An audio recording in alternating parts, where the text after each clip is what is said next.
I'm Bob Scott, and welcome to my small business pain. I'll just say what I have to say and see where it goes from there. It's fascinating about business. One day you walk in and say, I'm going to open a business, and right away, you're the president. Who elected you president? You elected yourself president. What? Do you know everything about finance, marketing, operations, system development? Are you an HR person? That's a fundamental weakness in small businesses. You know, we assume that because it's our idea, when we know something about it, that we're the best at it. And the truth is, it's seldom the way life really is. I've been robbed at gunpoint.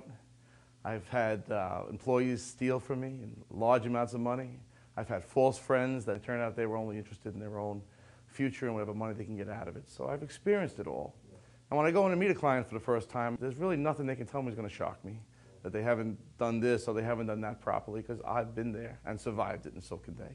We can fix it, but I need you now to get realistic. You know what the difference is? The difference is talking about war and being in war.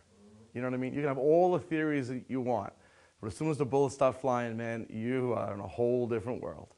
The same thing with business, because the truth is, theory and real world part ways, right? Real quick. And all of a sudden, when you can't eat and you can't pay your employees, you realize how quick they'll hate you. It's not going to be, oh, wow, Bob, we understand, you know. Forget it. They're gone. They're dead. Customers will flee to the competitors. Your vendors will stab you in the back. Your banks will shut down your credit lines. Boom, boom, boom, boom, boom. Real world.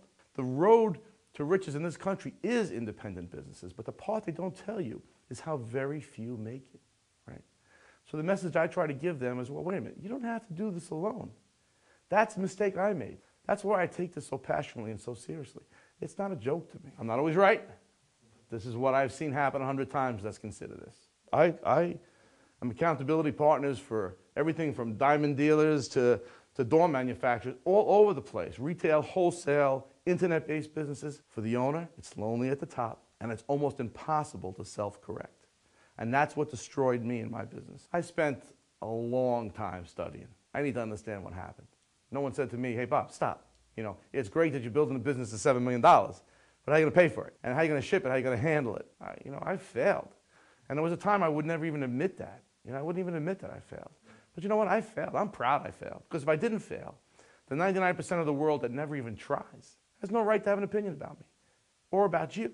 And I'm here to make sure that you don't necessarily have to follow through in some of the failures and some of the bumps that I went over. Don't go alone. It's crazy. The hell would you want to go alone for? We're there to help your business go forward. My dream is to build this thing so that it can touch the maximum amount of people and we can take their businesses to the next level. Even if it's just out of crisis into typical. I have clients all over the spectrum. I have clients that do $40 million a year, and I have clients that do $800,000 a year. And every one of my clients has been a referral. I have never gone out and looked for business, which is, thank God it's worked that way. And I've had clients that when I've met them 3 years ago, they were going to close the business, and 3 years later they're selling the business for millions of dollars. A good fit for me is somebody that's open to have a discussion or a dialogue about what's right and what's wrong with their business and what they want to get out of it. If they're in crisis, it's someone who knows they're in crisis. Doesn't scare me, shouldn't scare you. On the flip side of it, a typical business where it says, I've grown my business as big as I can. I have no time. I have no life. I need to do something. Time is not complacent, right? Time is, go look in the mirror. Time is not, I wasn't always bald, right? So time is not complacent.